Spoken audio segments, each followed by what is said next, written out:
Hi. Let's see if this works this time. There were some technical difficulties before where my screen was freezing, so let's hope that this is a bit better. So we're here today in May. Hello. And we're anticipating the new moon next week in Taurus, next Tuesday, the 11th. And we're in an interesting time right now where we're kind of straddling, the month of May straddles Taurus season and Gemini season. Taurus season is about going deeper into the spring. It's a fixed sign, so it's about going fully into nature and going fully into the sensuous realm, the territory of the senses, of the lover, of kinesthetic delight, of textural savoring, all that good stuff. And then Gemini is the style of consciousness that's able to be the mobile messenger, the delivery person, the messenger between the realms, the one that transitions us, brings us forward from spring to summer. So when you have two signs like Taurus and Gemini and them being straddled over the period of a month, the way we understand it, their first instinct is to kind of feel disjointed and argue with each other a little bit at first, because Taurus wants to plop down and stabilize and stay the same, and Gemini wants to be mobile and speed around. So actually, in starting this live video, I had a little bit of that experience right as I was talking about it, synchronistically, through archetypal synchronicity. That very phenomenon happened where I wanted to root myself, be grounded, and speak from my place, take my place and speak to you.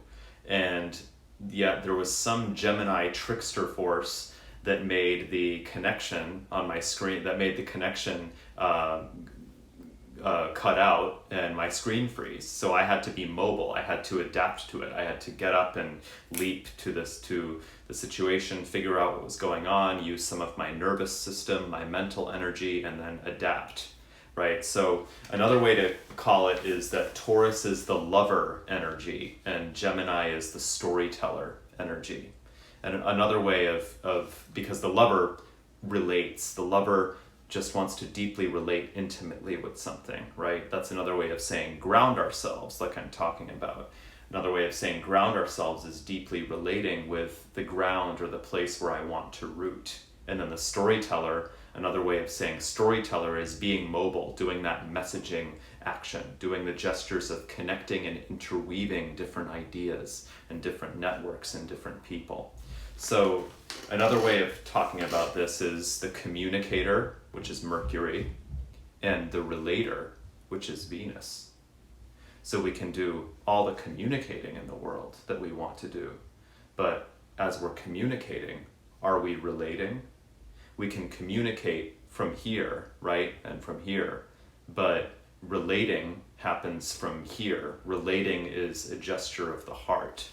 So Mercury and Venus are always trying to work together in that sense, communication and relationship, the mouth and the mind, and then the feeling heart, right? So the month of May, when we're talking about it, I'm going to do a bit of an overview of May and of the transits that we're experiencing and all the juicy dynamics we can expect to plunge into. And as you have questions, feel free to ask them.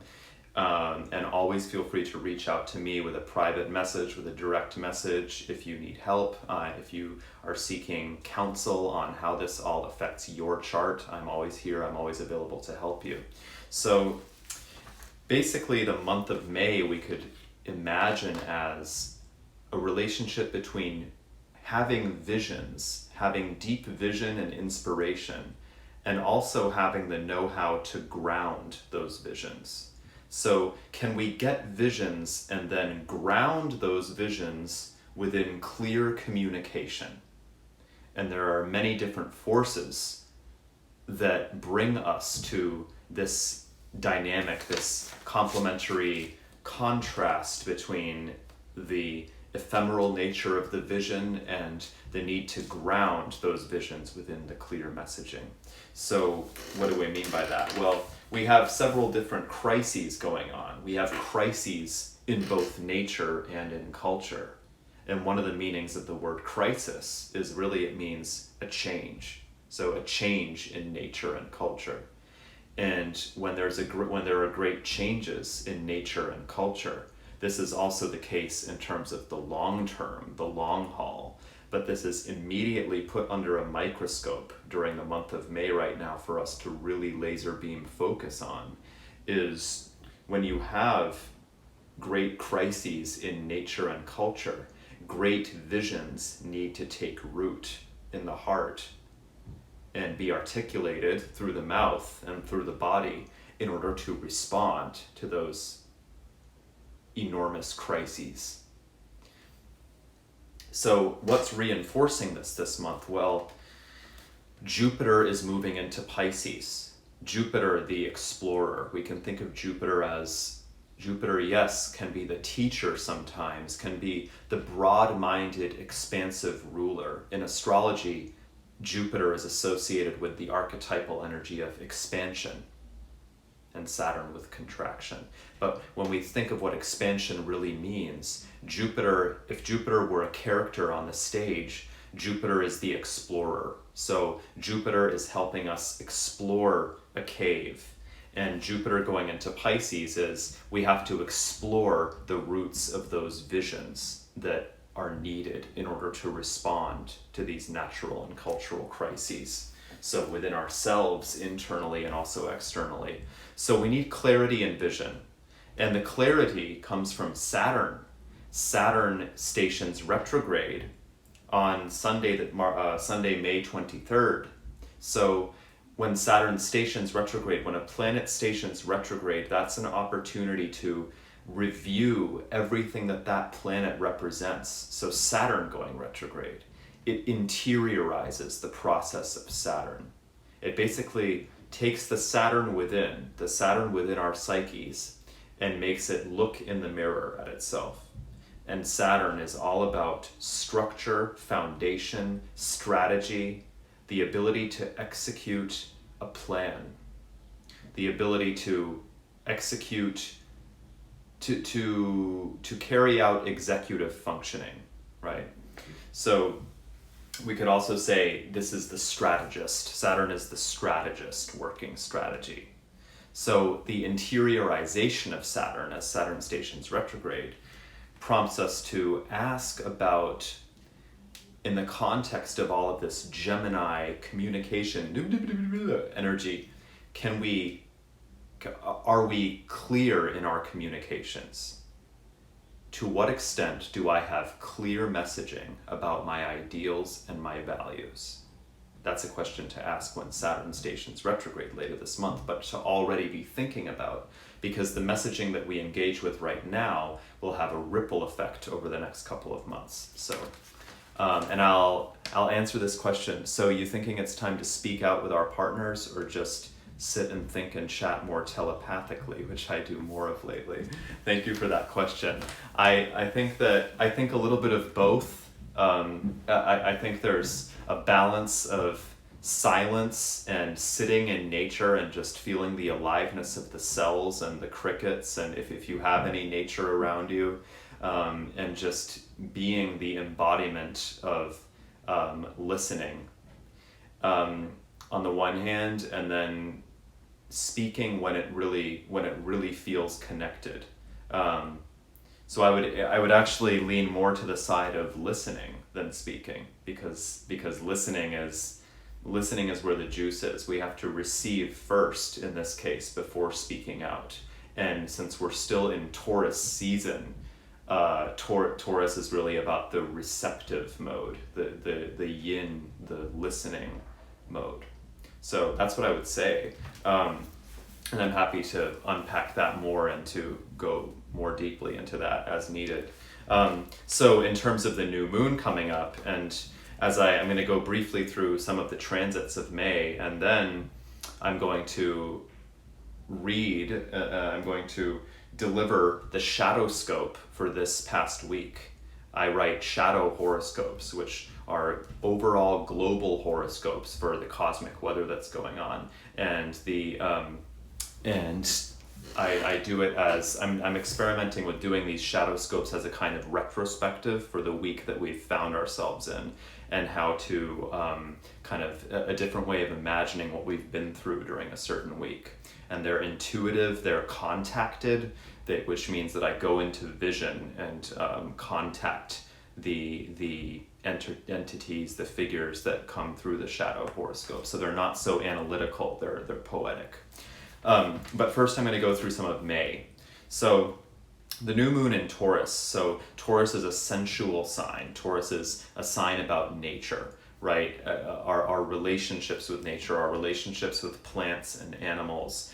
Can we coexist with nature in a way that is not greedy and in a way that is not exploitative or taking? Obviously, that's a kind of overall human question, but it's also a question that's really pertinent to this upcoming Taurus new moon. Especially, how can I be more alive myself in nature, but also have a collaborative relationship with nature, have a call and response relationship with nature. And because by the time this new moon happens, Venus will have gone into Gemini. Venus the relator, remember, Venus the lover, Venus the relator, and Mercury the storyteller, the communicator, will also be in Gemini. It's all going back to Mercury and Gemini, which is this primary colors, communication, mobile, speedy energy. So even though on the surface, yes, it's a Taurus new moon, so it's about the grounding, the touching ground, chilling out, nature, sensuality, all that. Behind the curtain or in the shades of the trees, right? In the shades of the willow trees lurks a trickster bee that's buzzing around trying to get us to be mobile in the different messages that we listen to from nature and in the ways that we call and respond to nature, right? And to our own inner nature. So on a practical level, how do we apply this, right?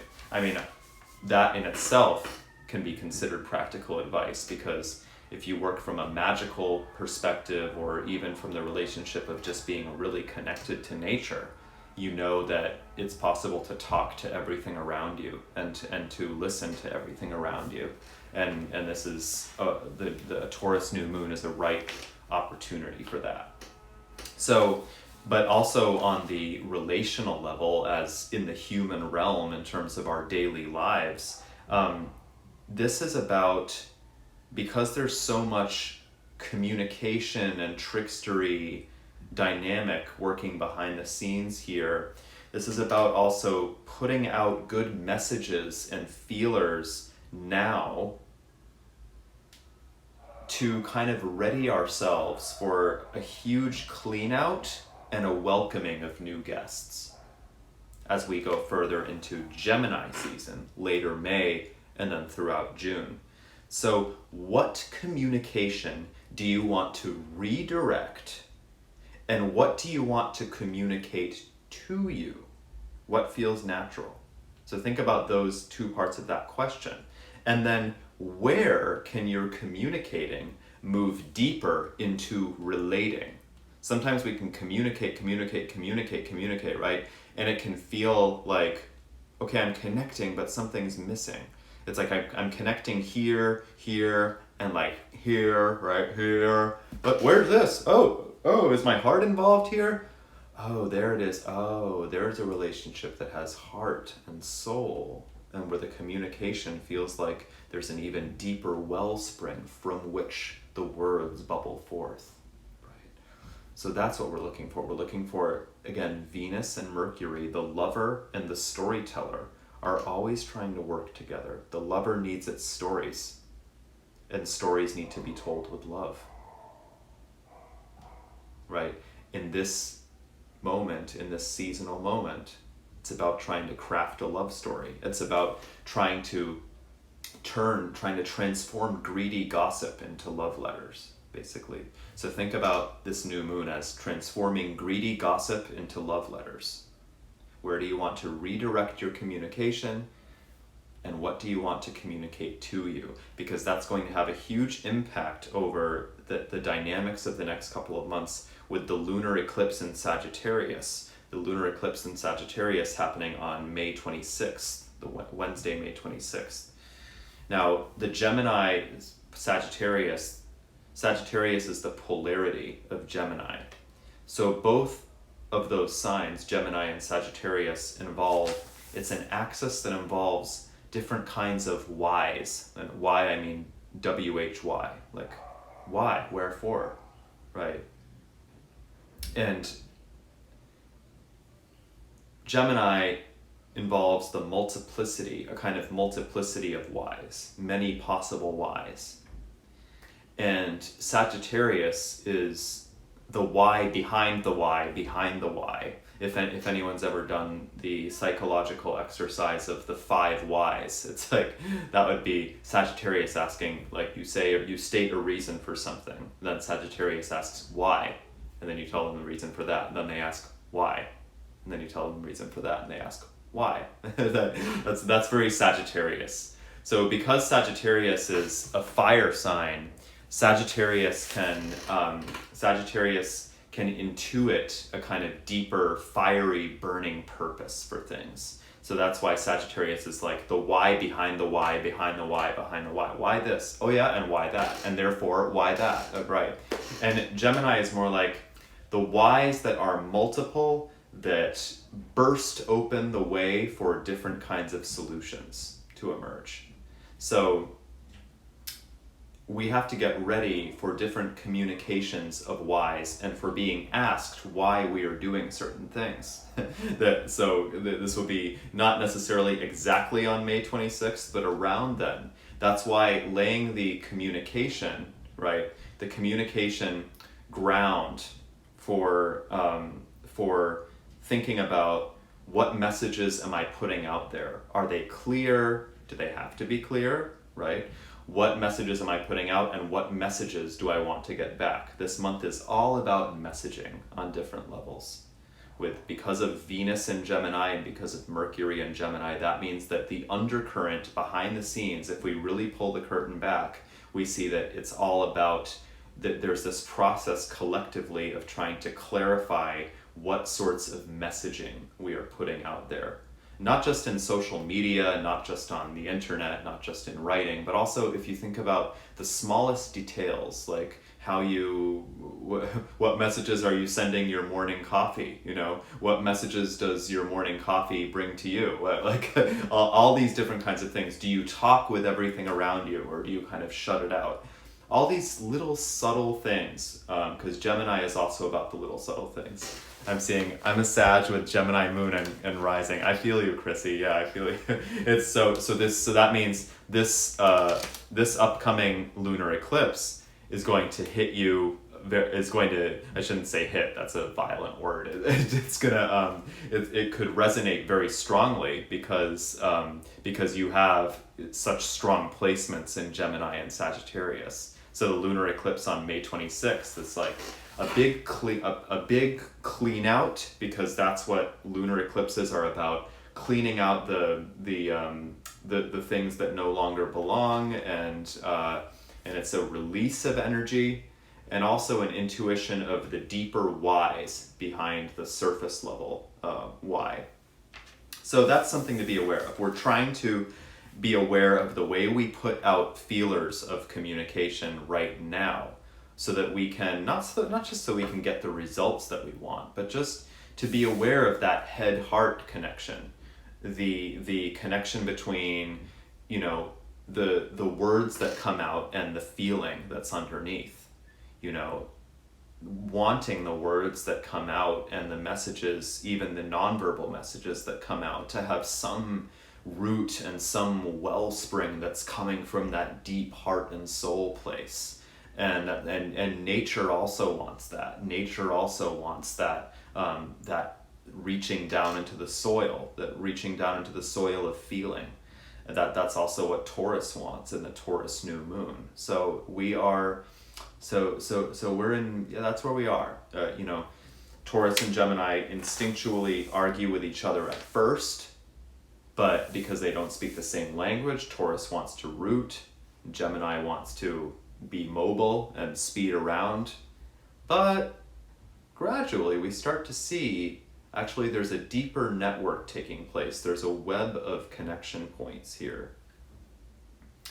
And so it's important to keep all this in mind. Okay, so, and then of course let it go, because we can just like be in our brains about it so much that it's like the whole monkey-mindedness thing. But just let it kind of rest intuitively, and then be able to, a beautiful thing about learning the astrological language is just being able to see and feel the symbols, even on a non-verbal, non-conceptual level. You can see something resonating in your life, and then you look back at the map, the symbolic map, and you see, okay, new moon, lunar eclipse, Taurus, Gemini, right? And you see, oh yeah, that was totally what happened when I dropped my phone today, you know?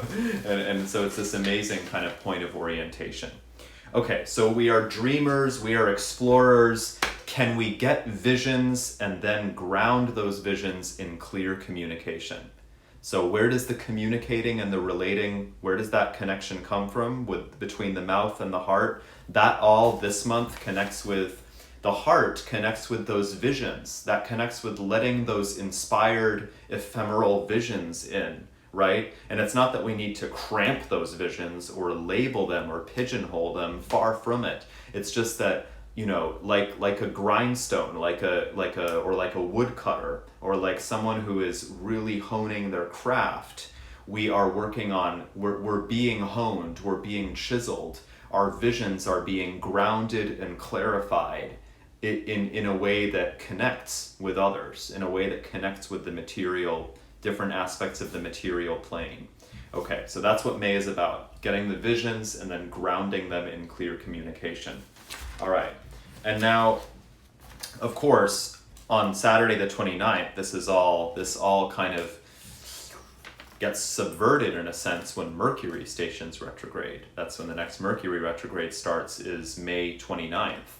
So again, remember, anytime a planet goes retrograde, that's an opportunity to review everything that planet represents.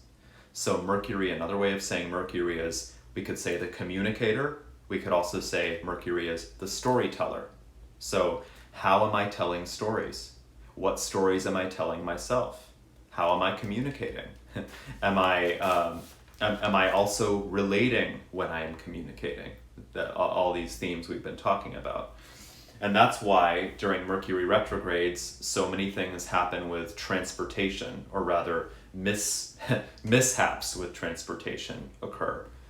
Because what's the underlying archetypal message? Well, we are trying to we're being asked to review how we are connecting. Transportation is really a communication between one point and the next point, right? So how are these 2 points communicating with each other? Let's review it. In order to review it, something needs to go wrong. Okay, all right, so, or it's time to reread the agreement. So if you have a letter of agreement or a contract that comes up during Mercury retrograde, that's why very often you'll have to look at it again, revise it, and then sign it another time when Mercury's gone direct again 3 weeks later, because you didn't completely understand what you were doing when you made that agreement during the Mercury retrograde period. So those are different things. So the retrograde stations this month: Saturn retrograde, Mercury retrograde, and those are some retrograde stations this month, and sandwiched between those is a lunar eclipse in Sagittarius. So extremely important. And then we also have, the sun will go into Gemini on May 21st. So bringing to full fruition, like Apollo's chariot, right, will carry forth the needs for communication really high into the productivity of our daily lives. It's really important that we attend to these challenges, to these communication challenges by May 21st, when Gemini season officially starts.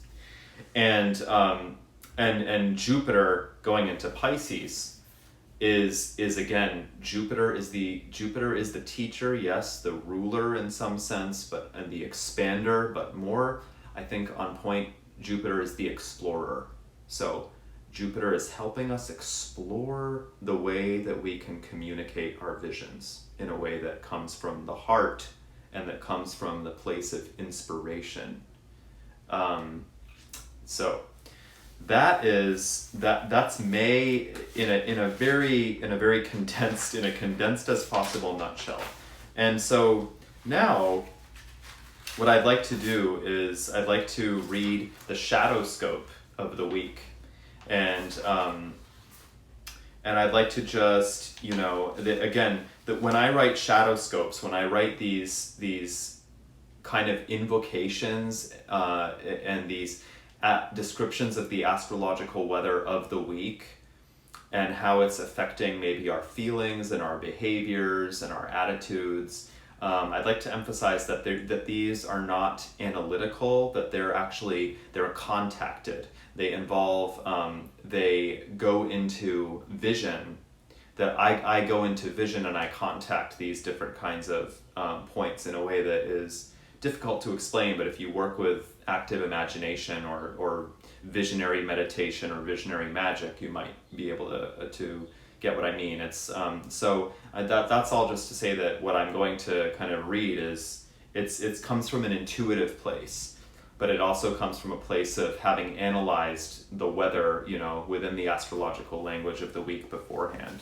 So just try to soak it in as you're listening to it.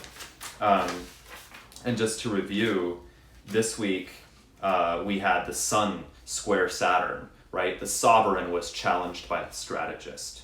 The strategist saying, does the way you're leading your life have enough strategy in it? And then it's the Sun's choice to say, oh no, I better strategize some more. Thanks for the support. Thanks. Can you do that can you ask me that in a supportive way? Or the Sun might say, hey, bug off. I don't need more strategy. I just need to do my thing. I need to be myself, And then we also had Mercury go into Gemini, really this on a high octane level, this communication, prolific communication. Let's get the stories out. Let's get the messages out. And then we also have Venus going into Gemini very shortly. So we have these different pieces this week, kind of amping us up, preparing us for this full moon and getting that Gemini ground ready, raking the leaves off that Gemini ground while also still being in Taurus, so still being in certain Taurus perceptions. So that's what I want to keep in mind as we're hearing this, soaking in this shadow scope. All right, so here's the shadow scope.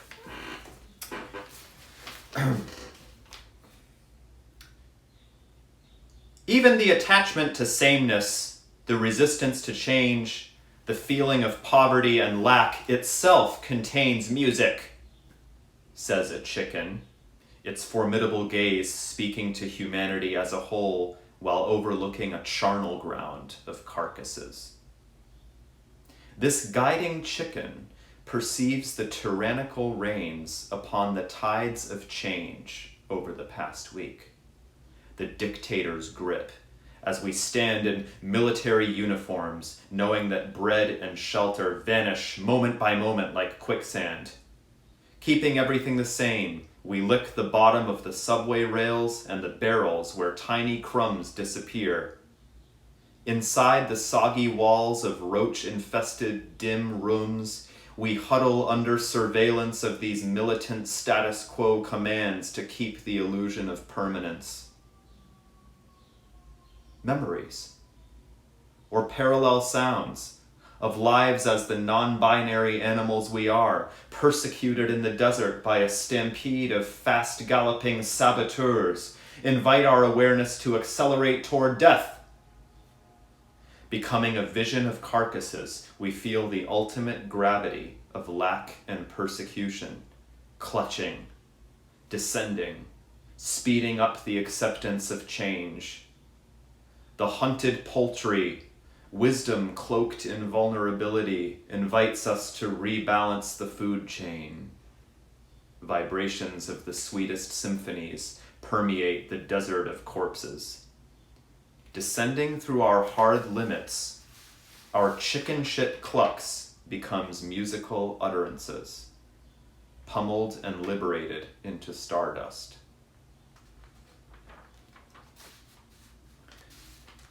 So that's the shadow scope for this past week. It's kind of a retrospective, if you will. So if we can think about just some of the visceral things there, it's like this week, still these Taurus emotions and images and different things about Taurus season. You know, Taurus deals with material survival on one sense. So there's this sense of lack and not wanting things to change, and desperately scraping for the crumbs that are at the bottom of the barrel or at the bottom of the subway rail or different things like that.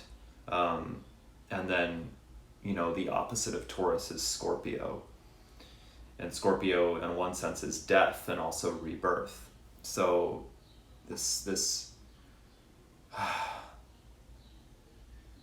the reluctance to accept death and to accept the speeding up of change as a way of kind of like dancing with death or going into death, being like, bring it on, death, you know. And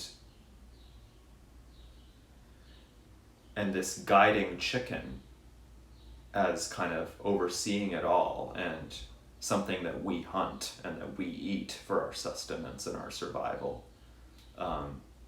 then giving us instructions. You know, the hunted animal is the one that gives us the instructions. Like, it's time to rebalance the food chain. Clock, clock, clock, clock. You know, what is that?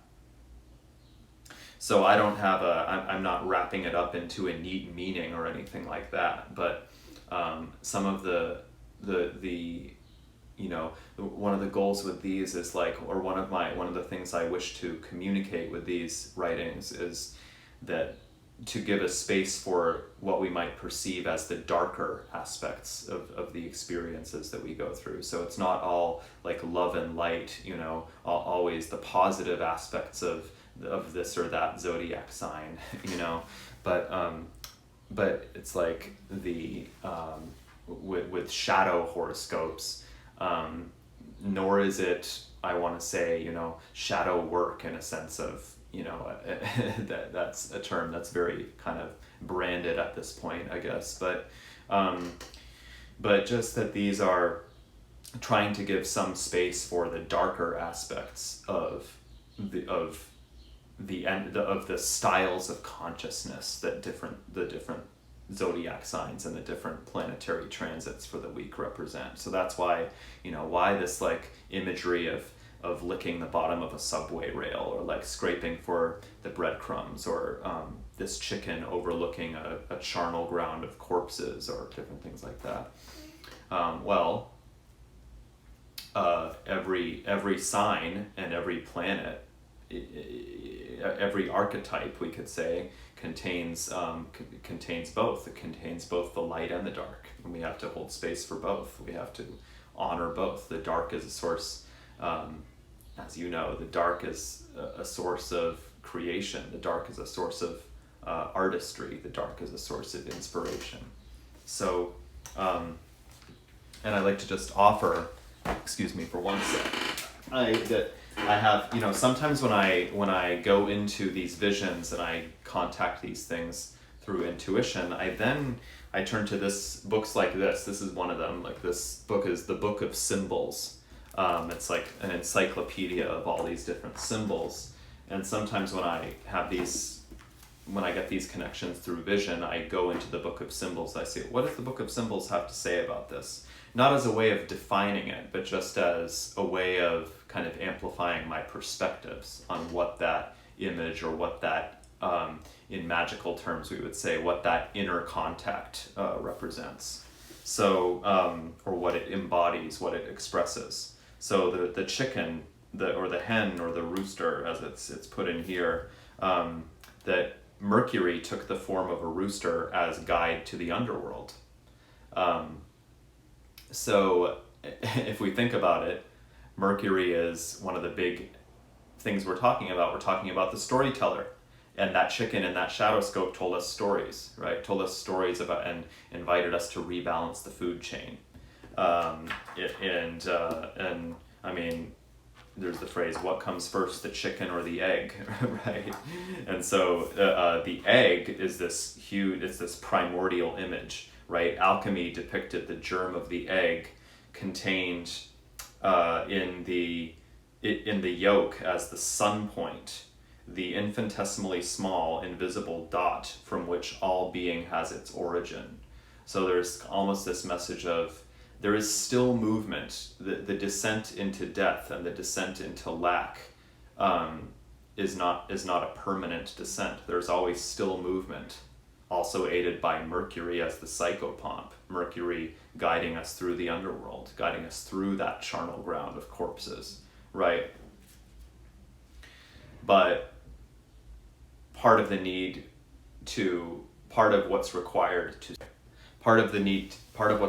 to see that charnel ground, that land of corpses is not the end point, is that we have to see that we have to also not be stagnant just within our greed or within our pride either. So that's what I have to say. That's the shadow scope of the week. And I hope it gives you plenty to reflect upon and to fuel your visions, and that you can remember our task this month is to get the visions and then ground them in clear communication. And so take that away for your use, both inspiration and practical application. And I'm always available if you'd like to consult with me if you need any help. All right.